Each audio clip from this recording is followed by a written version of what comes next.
minutes out. I'm sorry. Sorry I'm late. Welcome. I hope you're all doing well tonight. Happy Wednesday. Happy Wednesday. My name is Trinity Stella and I'm your host. This is the Jezebel Trinity podcast. Welcome. So today I've just been doing a lot of reflecting, so I decided that what a good theme for Wednesday. Wednesdays could be like a Wednesday wisdom. And where do we get wisdom? We get wisdom from our mistakes. We gain wisdom from our lessons, from finding the lessons from our mistakes.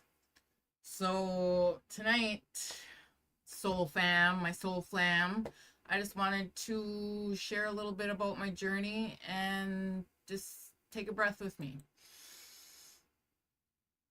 Take a breath and breathe in, inhale the truth, and exhale everything that no longer belongs to you. Because tonight I want to speak on something that's important, something sacred.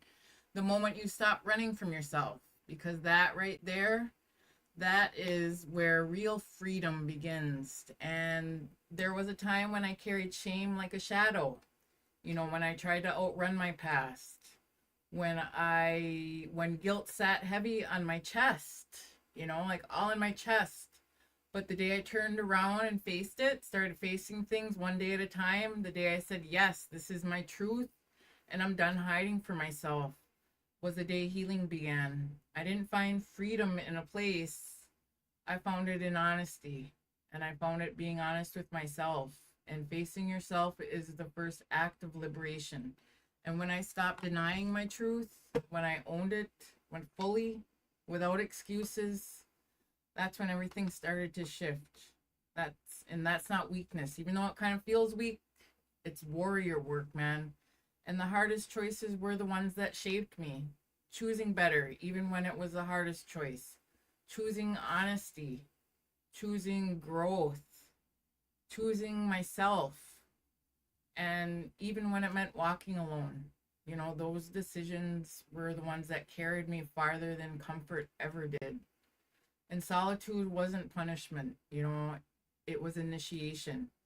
And being alone taught me who I am. It taught me how to sit with myself. It taught me how to listen to spirit, to my intuition, to the ancestors that walk with me. In the quiet, I learned I'm not truly alone. I'm guided.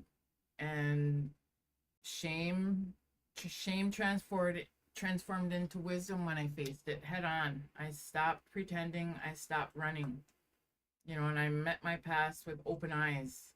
And that's when my past stopped controlling me. That's when I allowed it, or it stopped allowing to control me. My scars became my fuel, and my truth became medicine. And the woman I used to be is not gone. She's still with me. She's healing with me, and I honor her. She's protected me the only way she knew how, and she's still here, just no longer leading from pain. She's beside me now, healing, re-evolving, learning to rest, learning to what the new version of us rises. While the new version of us rises, this integration, it's not erasure. In this path is for the next 7 generations. I walk this path not just for me, but for my children, and for the ones who will follow, and for the ancestors who carried me to this moment. This is healing. This is healing lineage responsibility, and I accept it with gratitude, and I'm grateful. So questions, just something I wanted to reflect on with you, and wanted to ask you what a truth is. What truth have you been running from that deserves your honesty now? And that takes being honest with yourself and actually looking at things. And so that's a question you can ask yourself. Or where has solitude been, what has solitude been trying to teach you? And what part of your past is ready to become wisdom instead of shame? And how I learned doing that, from carrying that shame, carrying the things that I felt guilty for, the things that I thought I could never forgive myself for. I sat on this all day and I was trying to figure it out, and it was facing these things and being honest about it and healing it. So, I just kind of wanted to share a little Wednesday wisdom with you today. And I hope you all are doing good out there and healing on your healing journey. And if you feel what I'm talking about, you understand me, and you hear me and I see you. So, in closing, I have just a few things. Tonight I honor every version of myself: the one who survived, the one who stumbled, who keeps stumbling, the one who protected me, and the one who is rising. She's not gone. She's healing and she's learning and she's becoming with me. We are becoming together. And to anyone walking a solo path right now, you're not breaking, you're transforming. You are, and that's where wisdom grows. This is where freedom begins. Presence is power. Truth is freedom. And your ancestors, don't forget about your ancestors. They see you. They see you. And they're guiding you. And you are rising with them.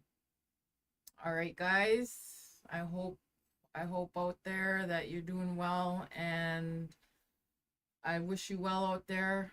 And we are the ones we've been waiting for. All right, guys. I love all of you. I appreciate all of you. Miigwech for walking with me today. I appreciate it. And I'm grateful for all of you so much. Grateful for the connection that we share. And thank you for your time and listening. If you catch us on replay, drop something in the comments about the questions I asked. What are you... What could you choose to that you could yield, that you want to work on, honestly. And if you're in your own space, nobody's judging you. It's just you. And that's like the easiest spot you can be in right now, is with yourself and enjoying your own company and hearing yourself, getting to know yourself and feeling the intuition of your guiding ancestors. All right, guys. I love all of you. You guys have a good night, and we'll see you tomorrow on Thriving Thursday. And peace, love, 100% respect out there. You guys all have a good night. Be safe, be kind, be love, and be kind to one another. Compassion, show some compassion for one another, because we're all going through something. We're all going through something, and nobody knows why we make the decisions we do. All we know is that we are all doing the best that we can in this moment in time. But all right, guys, you have a good night, and I love all of you. Miigwech, Gigawabamin. That means see you later in Ojibwe, because we do not say goodbye. We say Gigawabamin. All right, guys, you have a good night. Peace.